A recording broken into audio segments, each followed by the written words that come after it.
Welcome back to another technical deep dive here in the debug zone. Today, we're tackling a big question and breaking it down with insights from other users. Hopefully, this clears up some misconceptions and helps you get the answer you need. So buckle up, stay a little curious, and let's jump right in.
And that's a wrap.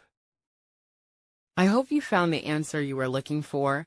If you did, take a second to hit that subscribe button. It really helps out.